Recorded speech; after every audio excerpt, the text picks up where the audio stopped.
Hey everybody, this is Frankie Drinks. Welcome to Leaf and Dram. I am back at Cafe La Trova as I am with you guys every week. And thank you for tuning in. Thank you for sharing the podcast out there. Make sure you share it with your friends. Make sure everybody tunes in. We're having a very special day today. This is my boy Don Gato, which is my guest today, man. So welcome to Leaf and Dram. How you doing? Man, it's been way too long. We go back a long ways. We're going to tell everybody more about that story. Listen, we're outside so we can enjoy some cigars. So we got to deal with the noise, little planes flying over. So while I wait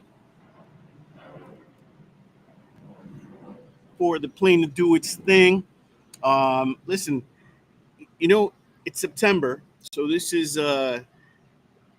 bourbon month. So for everybody out there, I hope you're drinking a little bourbon. So today I'm raising a little glass to you guys out there. Cheers to you guys. Salud. Take a little sip. And today, listen, man, I'm going to celebrate bourbon month, probably be celebrating all month long, but I got a little Larceny from Heaven Hill. Very good. Small batch, wheated bourbon. You guys know that I'm a wheated bourbon type guy. That's because I drink Pappy all the time, right? Yeah, bullshit. Nobody's drinking that Pappy, all right. And if you get a chance to enjoy it, so because consider yourself part of the few. But wheated bourbon, everyone knows it because of Pappy Van Winkle. All you're doing is taking that standard bourbon mash bill, which is corn, rye, and malted barley. You're taking out the rye, you're putting in wheat. It definitely gives it a very different flavor. I call it's a lot like a Connecticut shade of bourbons, which is a lot what I'm having right now. We'll talk about that in a minute, but it's a Connecticut shade of bourbons. The flavor profile is very light, but yet very flavorful. A lot of floral notes come through. A lot of grass, a lot of hay. Just a fantastic way to enjoy your bourbon. A little different, and most of you already know what a wheated bourbon is like. Because if Don Gato, have you had Maker's Mark before? Yeah, of course. Maybe once or twice. Yeah. Well, Maker's Mark is probably the world's largest maker of wheated bourbons, and it's extremely popular. People don't really understand that that's what they're having, which is take on it, which is great. So try Maker's Mark, try Maker's 46. If you find the Larceny, give it a go. Redemption has a great wheated bourbon as well. Give that a go, and hopefully somewhere along that journey you're going to find Pappy Van Winkle on that journey, and try that and see how amazing those are, because they're very long aged bourbons when you're talking about the Pappy Van Winkle family. So cheers to bourbon month. I'm taking another sip, but look, man, we're here. I'm gonna give a little shout out to my boy Rob Amato out there at Lost Laundry out in Vegas. A little shout out to your hat guy, Dade County Clothing Company. Dade County Clothing Company, man. If you want those sexy hats, just look them up on the internet, right? Yeah. Dade County, I think it's DadeCountyClothingCo.com. No doubt. And you guys can find that super awesome signature hat, man. When they came out with that, people were like, "You gotta be kidding me!" It's like that's pure. They call it the 11. Everybody calls it the 11, but yeah. I tell them no. So and if you haven't been to Miami, haven't been to Club 11, make sure it's one of your stops after you stop at La Trova. Yeah. So listen, man, I'm gonna say a little salute because we're here. It's hot as balls out here. And the little mojito, because the famous La Trova mojito. Little La Trova mojito to refresh the palate. Yes. You guys that have watched this broadcast before have seen the mojito video. Maybe I'll even throw it in at the end just to remind everybody. But one of my favorite drinks, just totally refreshing. The combo of rum, sugar, soda, but more importantly, that the lime and the mint Yeah. refreshes your palate, especially when you're having a great cigar. Just something nice to sip on. Tranquilo otro obrigado, we like to say. There we go. So without further ado, man, welcome to Leaf and Dram. As I said, Don Gato. I mean, what's your real name for everybody out there? Eduardo Consuegra, born and raised Miami. All right, boy. so you're a Miami 305 guy like me, right? Real deal. There's a lot more people, a lot more pretenders, but we're like the original. We're the OGs of the OGs here, born and raised Miami, and very proud to welcome everyone to come visit us and have a great time with us. Because if you come to Miami, that's what you're doing. You're having a great time. Exactly. This is exactly who you want to see. So Eddie, first let's talk about Tight Ashes, right? So Tight Ashes, let's hold up the little box. Tight Ashes is your company, man, and these are great. These are great cigars that you're now having made all over the place. Yeah, all over the place. We like to have our cigars made by different blenders, different farms, different countries, so that there's no, these are our signature blends, for instance, made in Nicaragua. We have other ones made in Dominican Republic, other ones made in Honduras, and other ones hand rolled here in Miami. We call them special blends, so that people don't get bored of, the same kind of palette. When you get a cigar company, you can tell they're made in the same place by the same blenders. With ours, you're not going to be able to tell that. Always going to be different, all different blends. Well, that's it's something with when I was with Drew Estate, one of the things they offered was that multitude of blends really opens up your product to different palettes, and I always enjoyed that about that company. It's glad to see that Tight Ashes is doing a lot of the same things. So, and helps your palate grow too. People realize they get too used to smoking the same cigars, and then they smoke something different and they don't like it. You got to expand your palate in cigars just like you would in food or alcohol or music, as I like to say. So let's talk about this one real quick. Yeah, so I'm having a Tight Ashes Connecticut. Tight Ashes Black Label Connecticut with a Nicaraguan Dominican filler.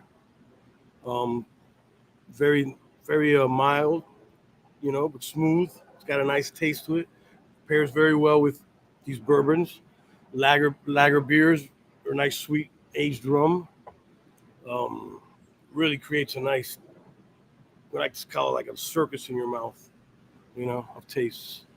Well, I'm definitely enjoying that. So let's go back. Let's talk about the history of Tight Ashes, man. How did you get started? For all you guys out there that have the dream of one day starting your cigar company, here's a gentleman that's done it, and he's done it really well. So tell us, man. Tell us how that dream came about. Well, we definitely did it very unconventional, which is what I like. I don't like to do things my own way, so to speak. So it actually spawned from my DJ career, as my reputation usually as a DJ. We're getting called for many events to do like cigar rollers and salsa bands and Cuban bands and mojito bars, very Cuban directed events. So we started this cigar culture company called Tight Ashes to just deal with those type of events instead of just the music side that I'm used to dealing with. And then over time, we were approached by some farm in Dominican Republic. This was about 2012 to start making our own cigars, and the rest we loved it. The rest is history. Well, they did that. See, but that sounds really, really simple, man. Yeah, it's a little more complicated, but yeah. About to the time, about 2012 is, but I probably recognized you from being out in the DJ world out here. But about 2012, I think we meet up, and you're telling me that you got some cigars coming out, and I'm super excited about it. Yeah, and how did you go about like the process of learning it? Learning the Well, whole the whole cigar process. so actually, funny enough, it started with quitting smoking cigarettes when I was about 18 years old, and I started getting into cigars, and I started getting into like old Cuban music and wearing guayaberas, and we were part of cigar clubs. Actually, Hooligans had an old school cigar club where they would meet every month. A certain cigar company gave out free cigars. A certain liquor distributor had all their lineup of different liquors for you to try, and we had all you can eat food, and it was actually a radio station over there when there was no podcast like this or internet. Right. Um, so man, I just fell in love with it. I always wanted to get into the business. I knew about cigars and learned about cigars, and then once I had that opportunity to finally break through, I jumped on it, And then yes, there's a lot of stuff that I didn't know about the cigar business until I got into it, and a lot of stuff I can't tell you. If not, we might have to kill you, right? Absolutely, But, absolutely. But, but these are some of the things that like. Listen, there's a lot of people that have tuned into the podcast from Sticks and Sips and now into Leaf and Dram, and everybody has their own dream about maybe someday, because as aficionados, I'm telling you, it's possible. You could definitely learn. It's definitely possible because I do it every day for people that want to create their own blend in whatever capacity, whether it's their own blend for their own family as a private thing, or their company, or they want to do it for an event, or they want to do it on an upper scale for their restaurant or bar or club or anything. We do it all over the world. We've set up cigars and blends for different people, from a boutique to a commercial level. So, Well, I heard on the grapevine that there's a spot in Africa that's carrying Tight Ashes cigars. We're in Zanzibar, Africa. That's right. Yeah, one of the few cigar manufacturers for Zanzibar, for Africa. That's going really well right now. Yeah. So Africa, Jamaica, How does that Bahamas.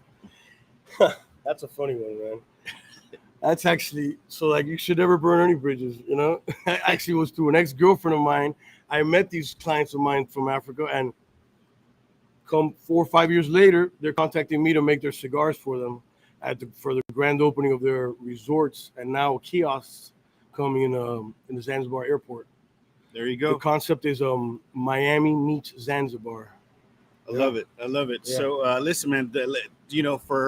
Here's the lesson, man. Don't burn any bridges. All right. Don't burn any bridges, because you never know. Especially in Miami, because you won't be able to get anywhere, right?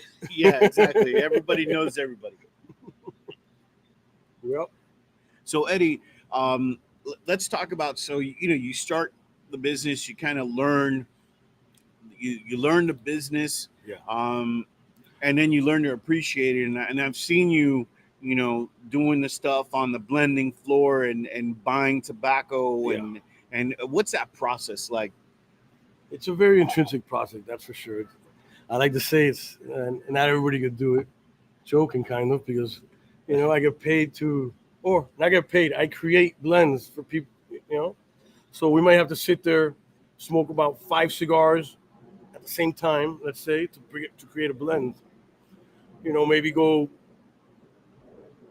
take, smoke a cigar for 2-3 minutes, then whip out another one, 2-3 minutes. These are blends that are very, very close together in their tastes and palates, with maybe a little bit of more on ligero on one or less, and stuff like that. So it's a cool process, though, Oh, I'm sure you've done it it before. definitely is. It definitely is to actually see that process of making a blend is truly special. And what's great about it is that you may pick one blend that you're going to use, but then now you got 4 other blends that you may like, or you may be able to use for other clients or other blends of your own. Right. I mean, that's we've seen that through the history over at Drew Estate and different blends. That listen, they didn't pick that for this cigar, but they saved it. They saved it for. It's almost like magic happens, and they didn't. Sometimes you don't even mean to do something, and it just pops up, and it's like instant. It's yeah, like, because wow. I'll tell you, there's like blends like I don't like that, man, and then they get the same blend different vitola in a box press, all of a And sudden it the changes blend the whole. changed everything. Yes, exactly. You know, so for me, I'm truly digging the the Connecticut, just because it's one of those things where it's like trying to figure out that matching point, you know, with the Larceny, right? Where it I need more Larceny. don't worry, we got you, man. We got you. You know, so but what we, you know, what I like to talk to people about, especially makers, makers of brands, is um, you know, well, we know at the end of the day, uh, the inspiration drives you to create like new things. So I know you started like with kind of like one blend, right? One blend, and then it goes into what's next after that. Yeah, well, when we first started, we were overwhelmed a little bit with the whole situation and having pretty much a whole farm to ourselves. We went to the Dominican Republic and all that. But after things calmed down a little bit, yeah, you kind of want to simplify stuff, you know. Like he's saying, like you don't want to have all these great. So we want to have like at least a robusto, a torpedo, and a toro is what my opinion. Are the, you know, basic sizes and not too big, not too small. You know, for beginners, for people trying stuff, you want to simplify. I think you know, Sure. 3 vitolas, 3 blends. You know, Maduro, Habano, Connecticut. Then as you grow and grow, then yeah, you start expanding and bringing different vitolas into the realm. Churchill, this and that. Cameroon wrappers or Sumatra wrappers, one of my favorite. Very hard to find. You know, so yeah, it definitely grows. Definitely grow into a lot of stuff that we've been doing. A lot of different stuff we're doing, and it's coming out right now.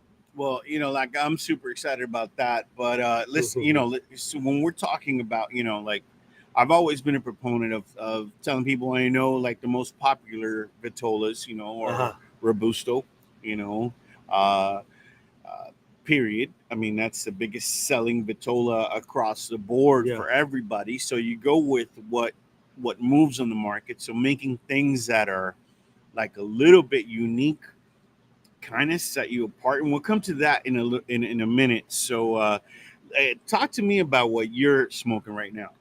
I'm smoking the blue label Maduro, made all Nicaraguan in Esteli. There you go. I'm familiar with Esteli tobaccos, and you know, so now you're talking about so everything in there is Nicaraguan, yes. So Yeah, this is a typical style Nicaraguan Maduro that you see in most padrones and in other. the Padrones of the Yeah, world, in the Hoya Nicaraguas of the world, where they're using, you know, so, you know, just so everybody gets a refresher for those that don't know, when we're talking about a Budo, it's a kind of a catch all phrase. We're talking about a cigar, right?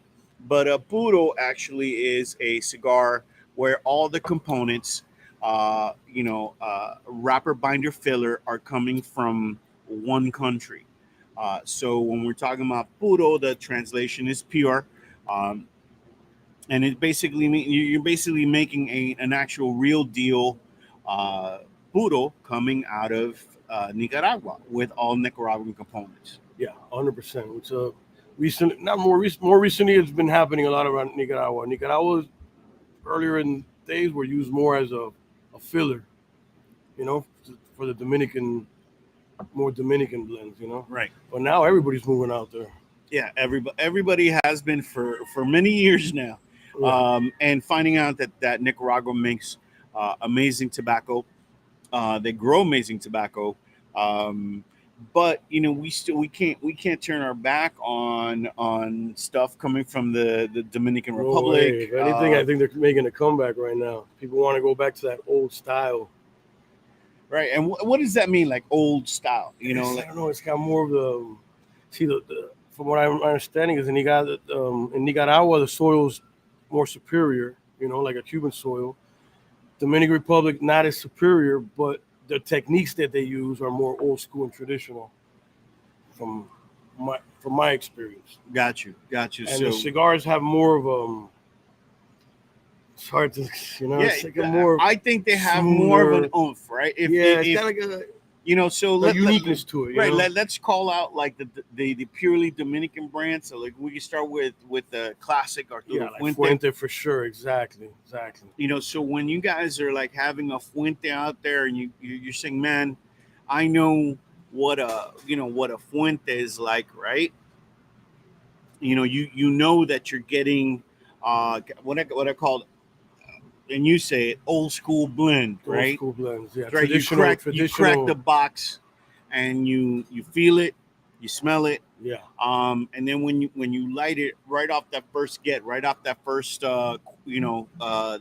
third of the cigar, you're getting that massive blast of tobacco, of aged tobacco, right? Sure.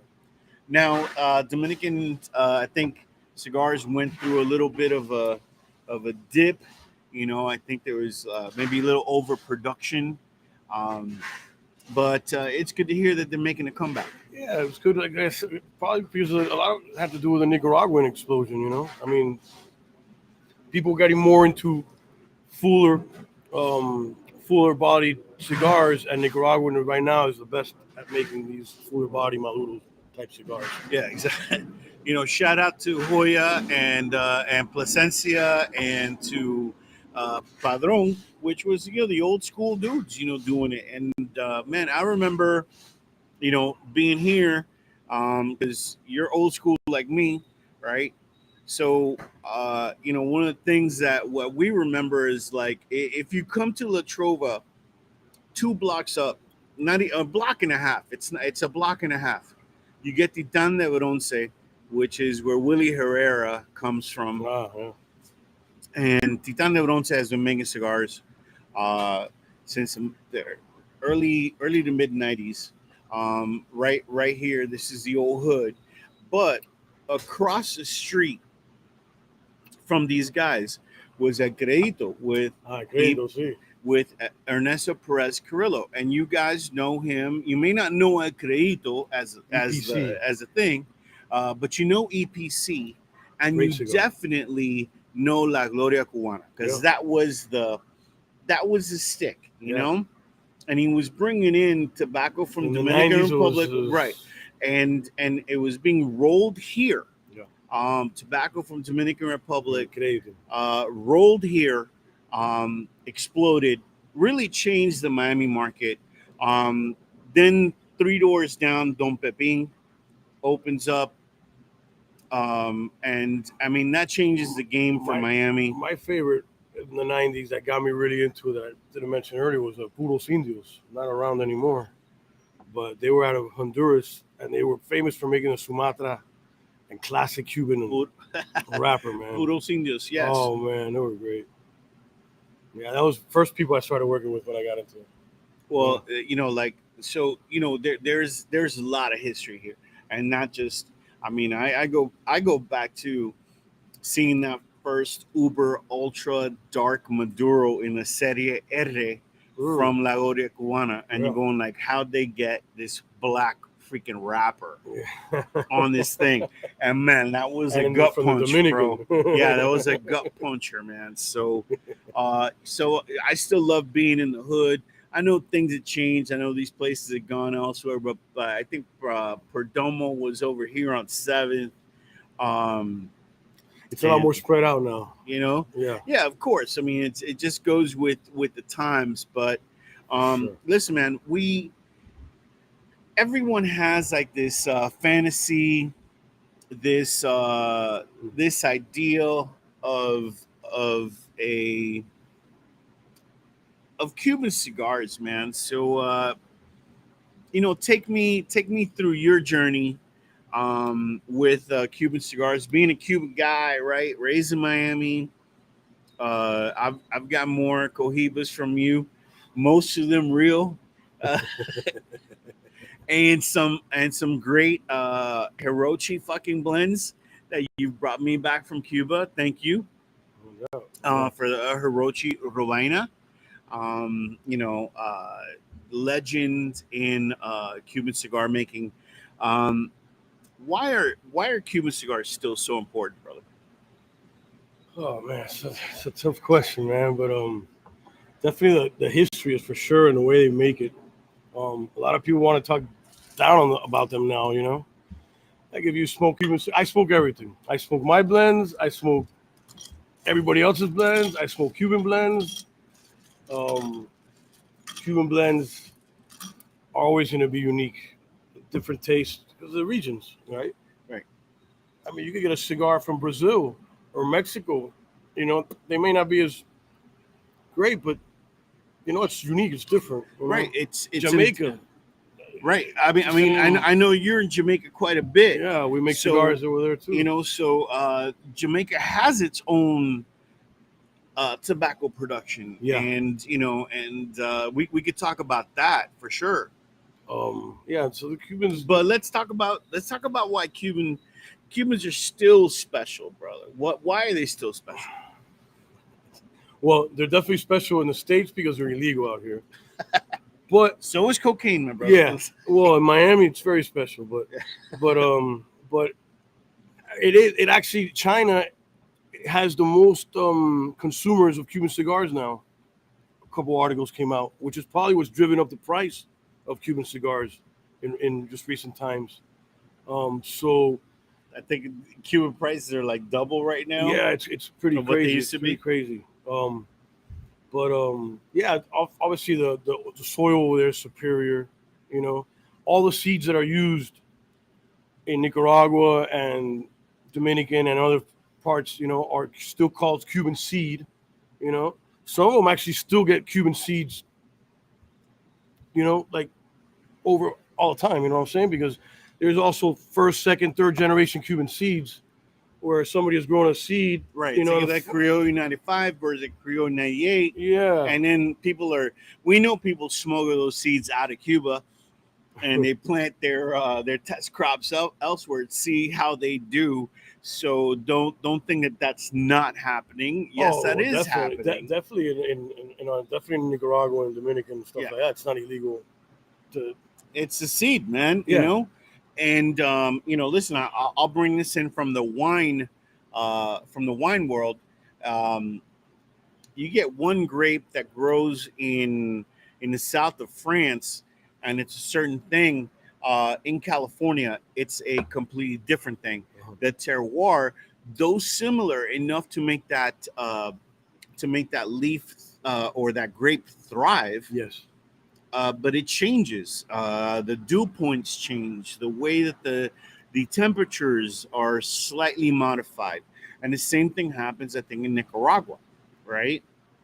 Where we're bringing in these great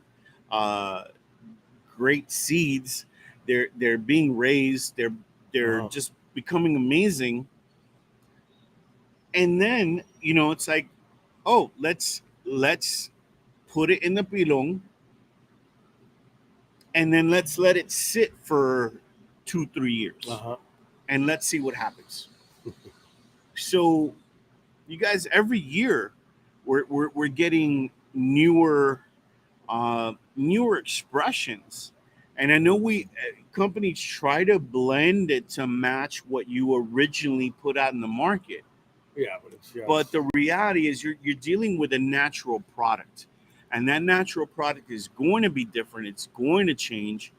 And it's actually going to give you a great experience. It's like a bottle of wine.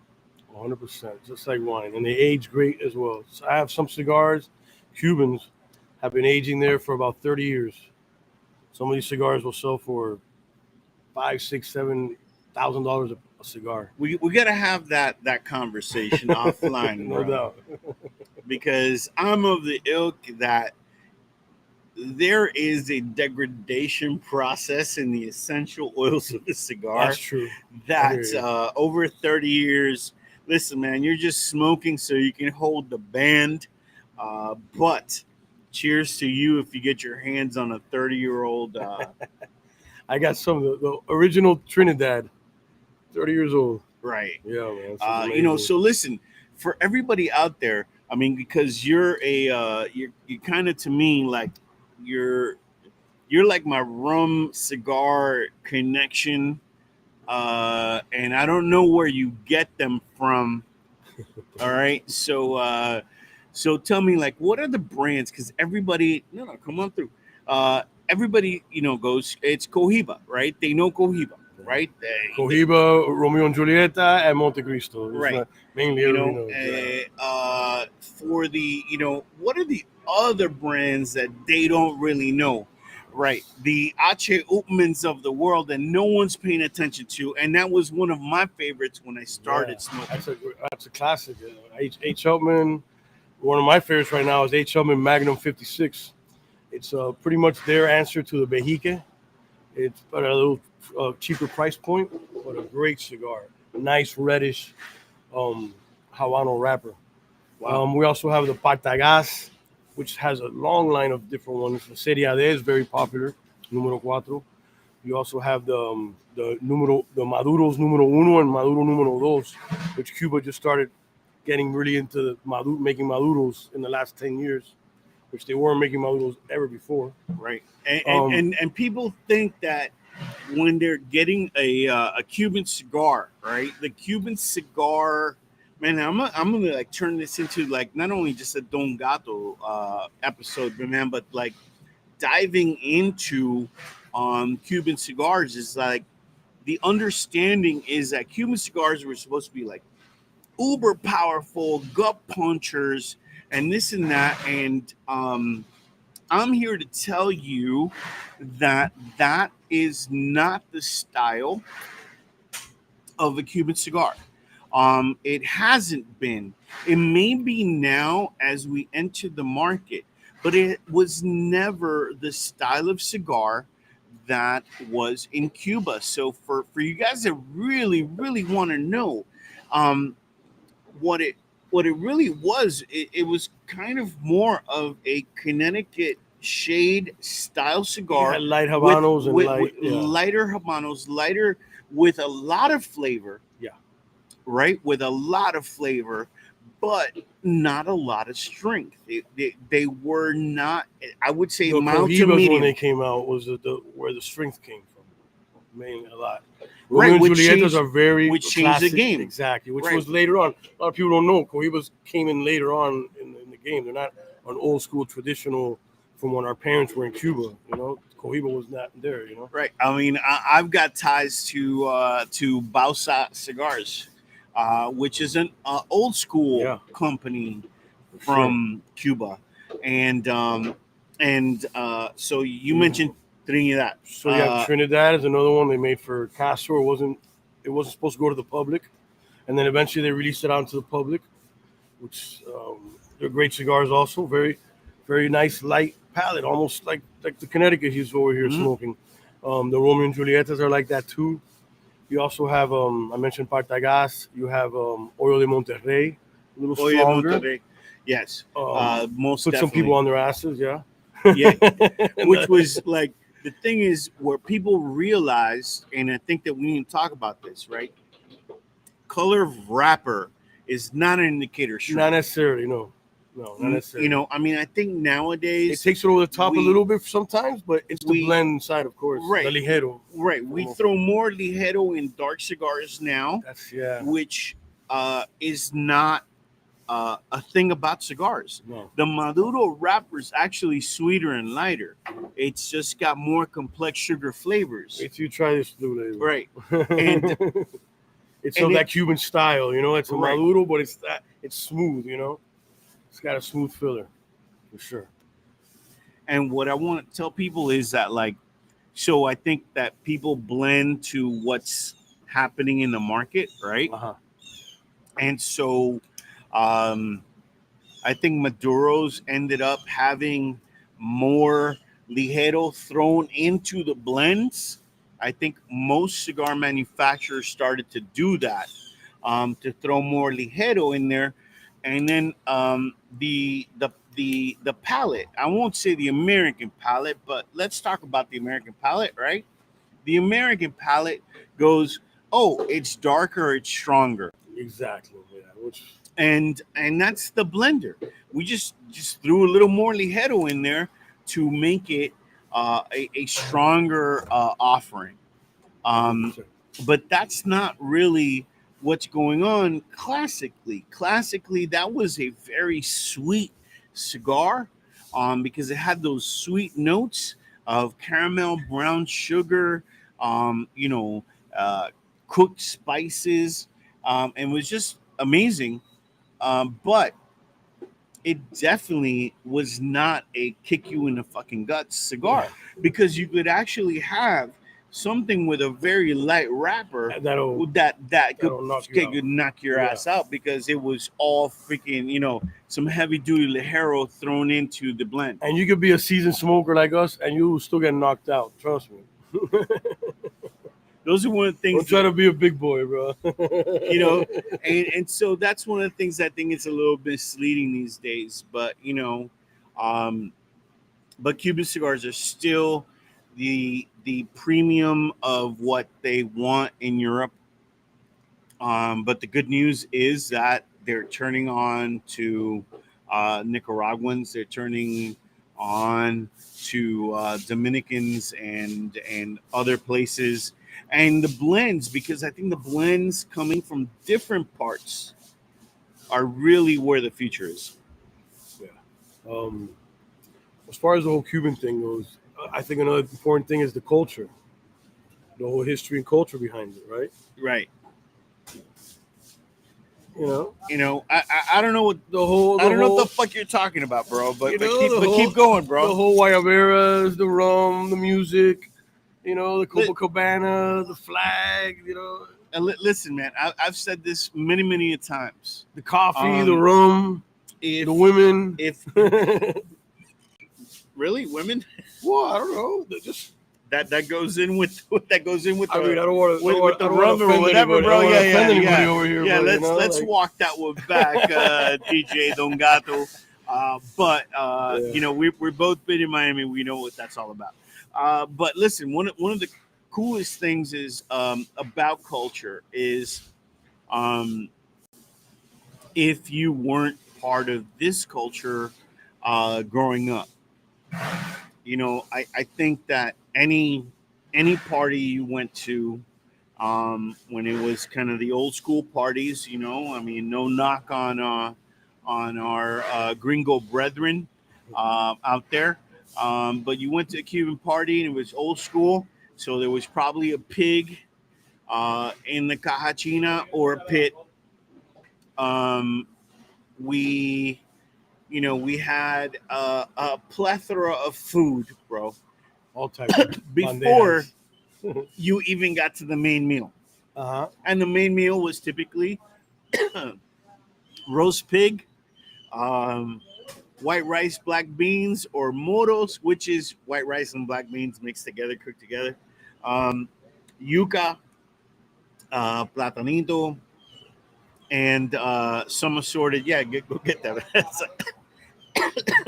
And croquetas. And croquetas. So I'm glad you brought that out. So Croqueticas. croquetas to us are a little ham and bechamel, little rolled up, right, ground together, uh, and we put them, we fry them, because what's better than little fried ham and some cream, and some breading, and you make this beautiful little, uh, you know thing that looks like this, and it's about like this big, 3.5 by 50. you know. 3.5 So inches by 50. so this is a 3.5 by 50.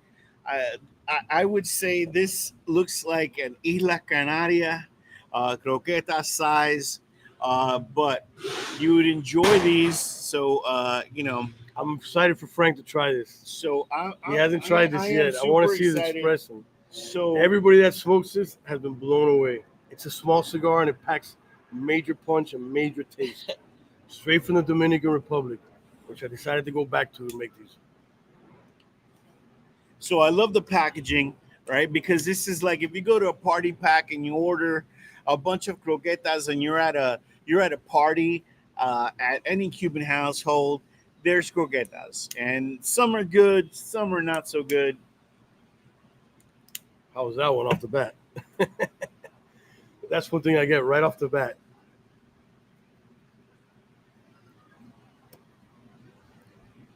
I'm gonna reserve my comments, man, because I think you need to have a little bit of time. Yeah, let it go, man. But if I were to say a comment off the bat, freaking right off the first blast, delicious.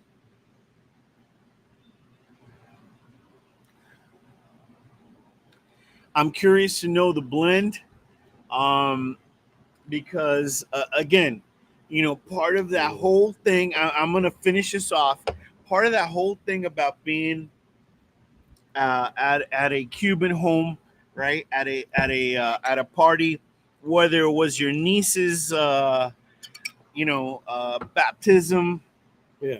Croquetas, pastelitos, and punch. Your second cousin's graduation from grade school or kindergarten, or just your regular freaking Saturday.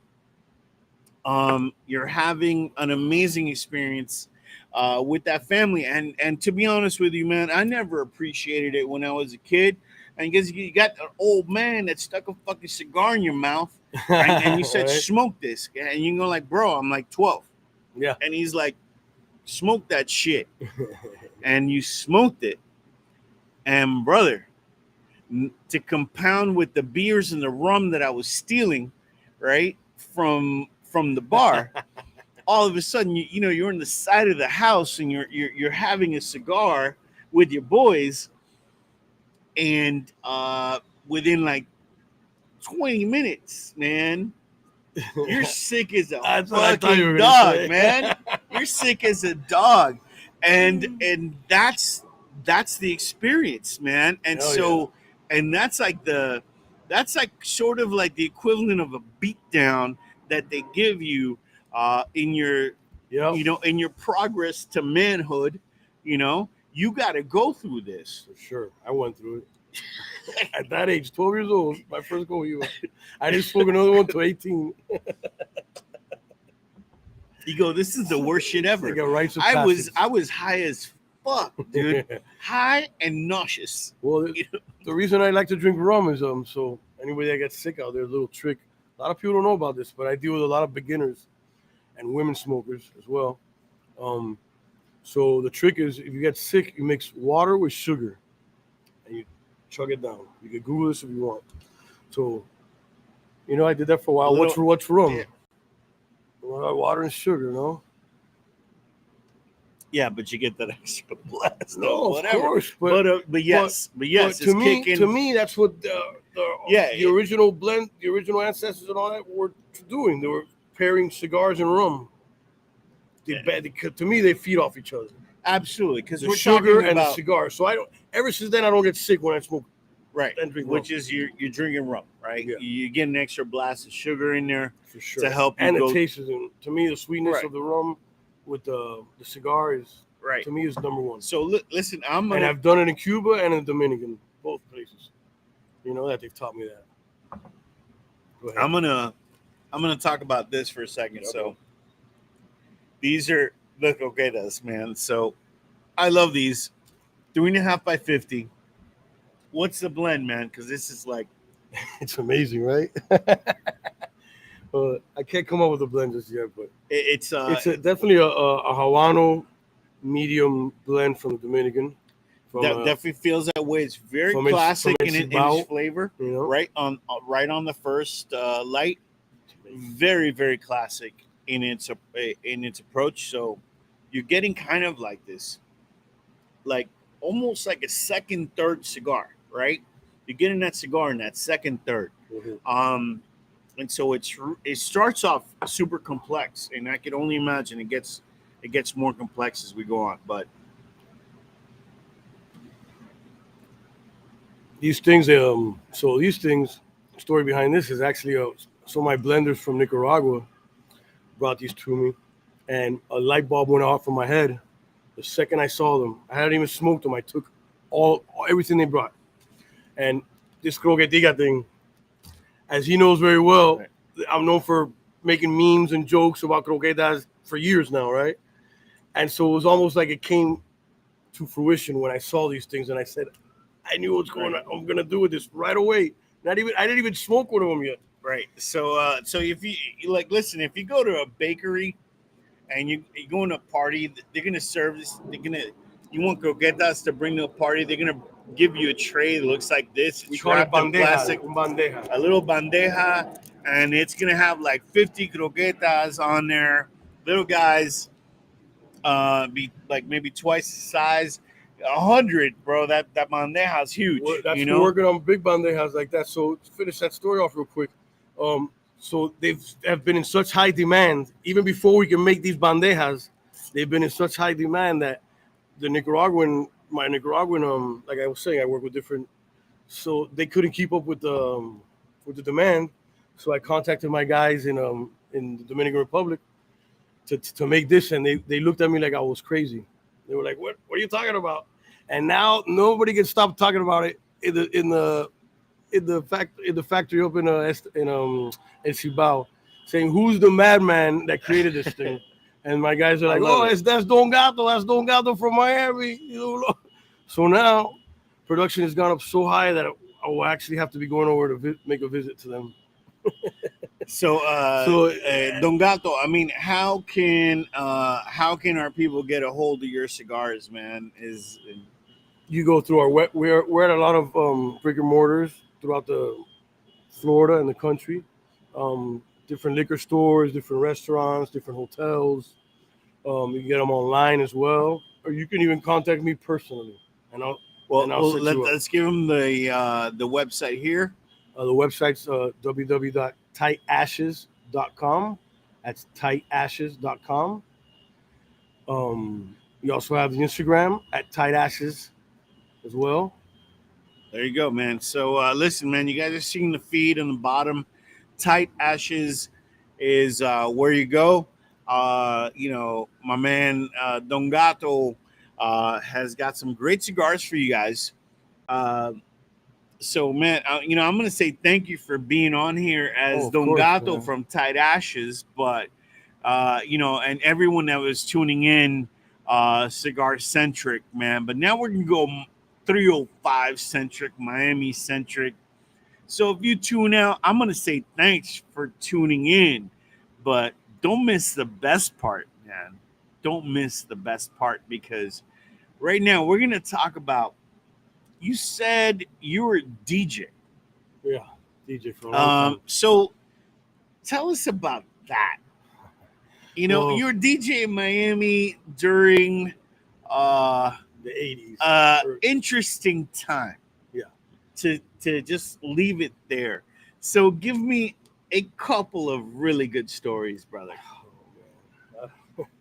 Well, I'll give you a quick of how I started. My brother was a DJ before me, so I first got exposed to that at about 6 years old. By the time I was 10, I had my own equipment already. By the time I was 12, we were already doing clubs and parties, and started my own business, actually called Two Live Productions. Whoa. I was actually a junior ghetto style DJ for Two Live Crew at 15 years old. Had a little license card and everything. And man, it just grew and grew, and eventually changed my name to Don Gato, because I was born with cat eyes. I don't know if it'll come out on the cameras here, if anybody wants to see that. No, we're gonna keep that shit as a mystery, bro. So Don Gato is there was a cartoon called Top Cat when we were growing up in the 70s. Oh, hell yeah. Hanna-Barbera, and then when they put it on Spanish television. All right. If anyone remembers Top Cat, right? Mm-hmm. Listen, man, whoever remembers Top Cat, get in the chat. And the first one says, I remember Top Cat. We're probably going to send you some shit. Fact. Send you or croqueticas. No, we can't. We can't send people stuff, bro. That's a thing. But we're nice guys. Yeah, brother, but we may send you like a used Guayabera or a hat or some sunglasses, or something. But get in there, claim your prize, man, because we love you guys tuning in and listening to these great stories. So in Spanish television, Top Cat is translated to Don Gato. So growing up, born with cat eyes, which a lot of people know me as Cat Eyes and Gato in Miami, So then, and being Cuban, so it was automatically switching from Top Cat to Don Gato. And this was before the reggaeton era started with everybody calling themselves Don Omar or Don this or Don that. So the second my mom told me she liked it, I ran with it, you know? And no, man, and then that just changed my whole reputation. I basically ran on reputation. I don't DJ as much anymore. I DJ in Jamaica, I DJ in Africa, I DJ in special events, sometimes special events for him. Not everybody. Yeah, and we got something cool coming up. So if you're in the Miami area, October 7th, we got craft spirits and cocktails. Yes. So come through. Great event. We've been doing it together for about 9 years, right? Dude, we're going. Actually, this is year 9. Yeah, correct. And we got a great Cuban band coming. Gotcha. Thanks to you. Yeah. You've spun at the event. Many times. We did the conga line last time. So you never know what's gonna happen when I'm on the turntable. You don't. So, my man. So October 7th, the Cruise Building. The Cruise Building, yes. So that's SN. I'll put the link up on Frankie Drinks. Soon. They go fast. Check it out. Check it out. If you're in Miami, listen, we got over 30-something brands that are out there serving up cocktails. And last thing I checked, bro, we've got like over 100 different spirits. And some of these spirits that are very expensive, you won't be able, that you may have never tried, and you have an opportunity to try for the first time in your life. It's just before you buy it and spend a lot of money like that, right? Yeah, give it a go. You know? So but we got food, we got live music, we got live DJ, we got cigars. So it's a great evening. Frank does a great job. Great job he's been doing. But let's talk about just walking in the Cruise Building alone. Oh man, yeah. For the people that don't know, it's a great experience. But DJ Don Gato, give me a mutiny story, bro. Give me an old school dirty freaking Miami Vice. These people don't know. They need to be entertained. So what do we got? Oh man, that's I guess one of the great stories was at Baja Beach Club, the old Baja Beach Club. Remember that? With Luke, oh my goodness, Luke Skywalker. Which is what I still call him, Luke Skywalker. Technically, he's not allowed to use that name Baja anymore. Beach Club was located in Coconut Grove. It was. It's a new place now. It's been reborn like 2 times over. Oh, yeah, what was but Baja Beach Club was St. Croix after that, right? And, where you would want to go. You know. And Luke was there at the bar with a bunch of girls licking whipped cream off of his chest. So this is Luther Campbell. Yeah. So Uncle Luke Skywalker, not the Star Wars guy. Luther Campbell from Two Live Crew took that name. They never sued him. I thought they were suing him. Yeah. But I guess he got rid of the name before they sued him. Yeah, but forever he's always Luke Skywalker. Shout out to Luke, because that's not he got sued by by Lucasfilm. So and also the reason they have parental advisory on every CD that has bad words is because of him. Well, that's another thing. So you spent all his money. Thanks to Luther Skywalker, and I believe the what was the guy's name? Fucking Navarro. Yeah, Martinez and Navarro. Yeah, there's even a song. I don't know what I have to say bad words on here now. But that made Luther Campbell a villain in the world, and it actually made the parental warning beat on albums was the Two Live Crew thing. Yes. So it's always been kind of crazy of how we do things. So listen, so give me a story, bro. Give me a story, man.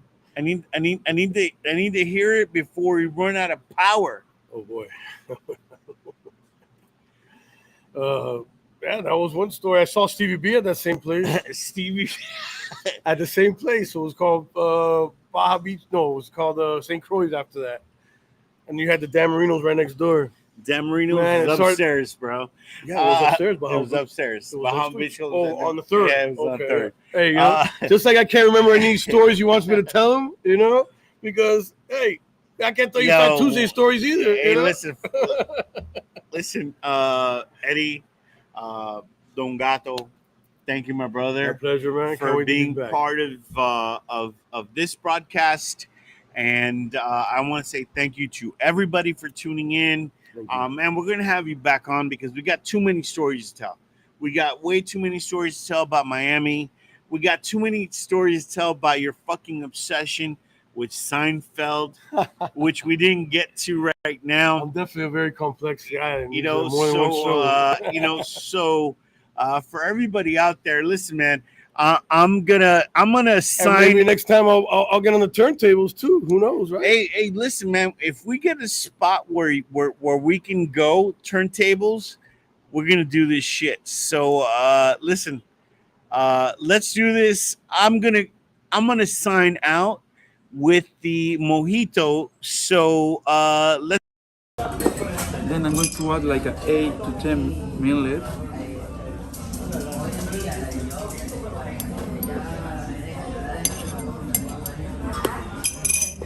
Perfect.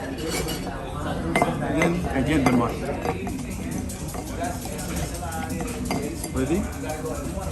Just a little bit. Just need to let it oil, freshener for the mint. In most of the places they do like the broken mint, and that is wrong. Then 2 ounces of white rum. You can use any white rum. In our case, we use it for the Caña 4. And also you can use a Bacardi Superior. Then we use a cute clock soda. It's very nice clock soda. With it. You need, all these ingredients to bring to shop the down. Then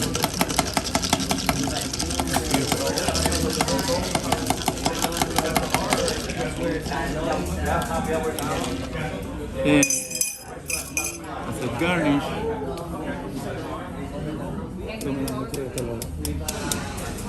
the garnish is a millet, and this one is very important.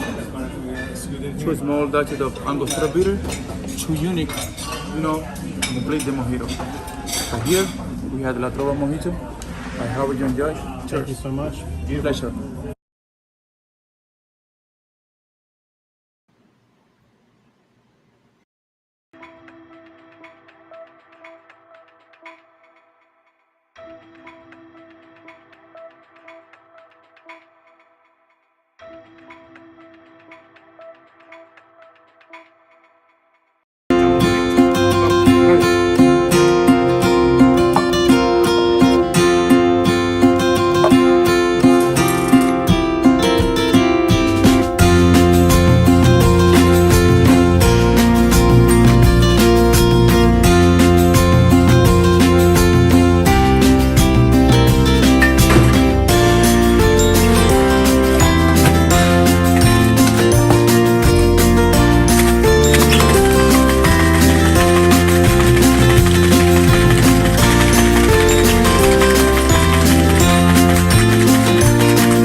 Clásico.